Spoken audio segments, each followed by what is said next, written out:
कनकोट में वापटा की निजकारी के खिलाफ वापटा हाइड्रो इलेक्ट्रिक वर्कर्स यूनियन की जानिब से वापटा ऑफिस के सामने एहतजाजी मुजाहरा।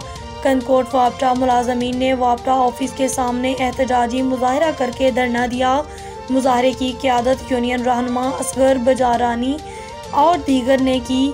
मुजाहरे के शुरा ने शदीद नारेबाजी भी की। वापटा की निजकारी किसी भी सूरत में कबूल नहीं करेंगे। वापटा मुलाजमीन की तनख्वाहों और पेंशन में इजाफे के साथ दीगर मुतालबात तस्लीम किए जाएं। मुकर्ररीन की मीडिया से गुफ्तगू।